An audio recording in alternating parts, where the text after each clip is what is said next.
आप वीओए पाकिस्तान देख रहे हैं। सबसे पहले आपको खबर दूंगा शाम की, जहां जोलानी की फोर्सेस सवेदा सिटी से पीछे हटी हैं और ऊपर से इसराइल की बमबारी भी जारी है, यानी इसराइल कार्रवाई कर रहा है।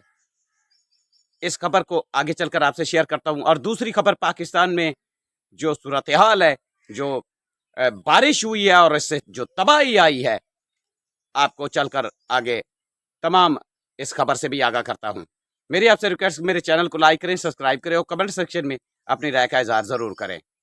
सबसे पहले आपको बताता चलूं कि जोलानी की फोर्सेस सवेदा सिटी से जैसे पीछे हटी हैं, तो द्रूज कबाइल के मलेशियाई जो मलेशियाओं की फोर्स है, वो बागी फोर्स, उन्होंने जबरदस्त बदू कबाइल पर अटैक किया है और उसकी खवातीन जो है मदद के लिए चीख रही हैं, पुकार रही हैं। ये कार्रवाई जो थी वो कल, जैसे परसों के दिन सवेदा सिटी में शामी फोर्सेस दाखिल हुई थी, तो उसके दरमियान बदू मलेशियन बागी फोर्सेस जो हैं वो भी इकट्ठी होना शुरू हुई। तो ज़बरदस्त घमसान की लड़ाई जारी रही, जिसमें तकरीबन अब तक जो खबरें मिल रही हैं 350 अफराद इस लड़ाई में मारे जा चुके हैं। और ऊपर से इसराइल जो है उसने जैसे टारगेट किया जोलानी को, अब इसराइल की बिल्कुल नीयत जो है वो बिल्कुल बदल चुकी है। इसराइल हर मुमकिन तरीके से जो है शाम पे कब्जा करना चाहता है, जिस तरह उन्होंने 1967 में यानी गुलान की पहाड़ियों पर किया था। तो आप शामी फोर्स जैसे पीछे हटी हैं, तो बागी द्रूज मलेशियाई फोर्सेस जो हैं उन्होंने बदू कबाइल पर यानी ताबड़तोड़ हमला कर दिया है। वहाँ बड़े पैमाने पर हलाकतों की खबरें मौसूल हो रही हैं। इसराइल की फोर्स ऊपर से यानी इसराइली हथियारे कार्रवाई कर रहे हैं। दमिश्क में उन्होंने अटैक किया, यानी आर्मी हेडक्वार्टर को निशाना बनाया, वहाँ बड़े पैमाने पर तबाही फेर के रख दी है और सदारती महल को भी टारगेट किया। तुर्की ने वार्न किया फौरी तौर पर जोलानी को। आपने देखा कि इस हमले से पहले कि वो फौरी तौर पर सदारती महल से निकल जाएं, तो उसके बाद यानी इसराइली हथियारे आपको हिट करने आ रहे हैं, यानी इसराइल आपको मारना चाहता है और जल्दी से आप महल से निकल जाएं खुफिया जगह पर। तो जोलानी को जैसे खबर मिली, उसके बाद इसराइली हथियारों ने आकर बमबारी कर दी। और उसके बाद जो सूरत हाल है, वहाँ दमिश्क में किसी भी वक्त इसराइली फोर्सेस यानी दाखिल हो सकती हैं, क्योंकि इसराइल ऊपर से बमबारी कर रहा है।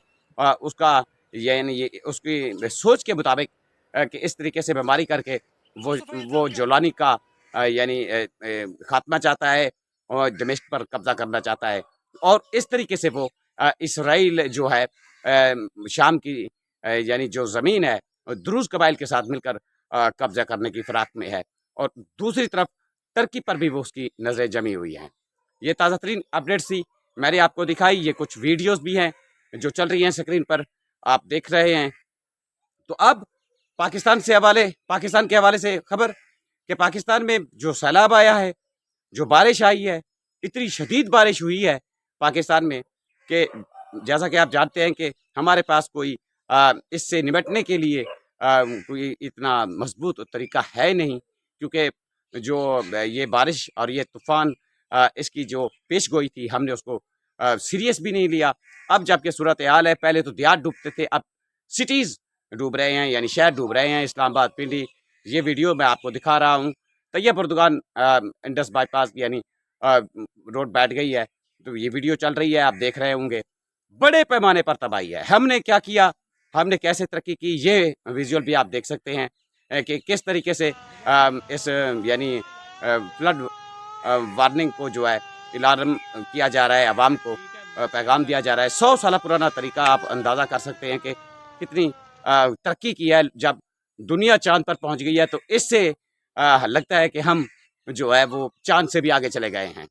इतनी बड़े पैमाने पर तबाही हुई है क्योंकि हमारे पास दरख्त जो हैं सिटीज़ में, उनको काट कर सोसाइटीज़ बनाई जा रही हैं। बड़े पैमाने पर जो अनलीगल हैं, यानी गैर कानूनी तरीके से बनाई जा रही हैं। दरख्त जो हैं वो पानी को चूसते हैं और जो यानी ये अर्थ फल्डिंग का यानी सैलाब का जो ख़तरा होता है या पानी की इतनी वाफिर मिकदार होती है उसको कम करते हैं। तो अब वो कोई भी सिस्टम नहीं है, ना हम किसी किस्म का ऐसा ढंग का डैम बना सके हैं। 7000 ग्लेशियर हैं, वो जब इस तरीके से पिघल रहे हैं, आप यानी सोच सकते हैं कि कितनी बड़ी तबाही पाकिस्तान पर खड़ी हुई है। जिस तरीके से अब ये पानी जो है, आप ये वीडियो देख रहे हैं, तलागांग हो, पिंडी हो, इस्लामाबाद हो, लाहौर, यानी सड़कें तालाब बन चुकी हैं और ये पानी जो है एक दरिया की शक्ल अख्तियार कर चुका है। क्योंकि इसको रोकने के लिए मैंने पहले कहा कि किसी किस्म का ढंग का काम हमारे यानी हम नहीं कर सके। तो जो भी सूरत हाल है वो बड़ी अलार्मिंग है पाकिस्तान के लिए। ये तो अभी ये तूफ़ान आया है इतनी बड़े पैमाने पर कि सड़कें ख़त्म हो चुकी हैं, डूब चुकी हैं, लोगों के घरों में पानी चला गया है। और इस यानी तूफ़ान से तकरीबन जो पिंडी इस्लामाबाद से खबरें मिल रही हैं कि तकरीबन 50 से ऊपर लोग जो है वो यानी जान धो बैठे हैं, अपनी जान से हाथ धो बैठे हैं, हलाक हो गए हैं। ये बहुत बड़ा ख़तरा अब भी पाकिस्तान पर मौजूद है सैलाब के हवाले से, क्योंकि 7000 ग्लेशियर जैसे पिघल रहे हैं।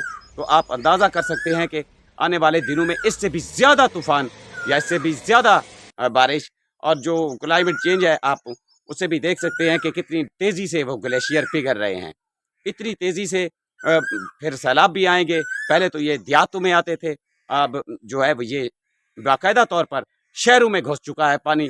तो अब पता लग रहा होगा इससे हर क्लास के लोग, यानी अमीर हूँ गरीब हूँ, तमाम लोग इसकी नज़र हो रहे हैं और लोगों के घरों में पानी दाखिल हो चुका है।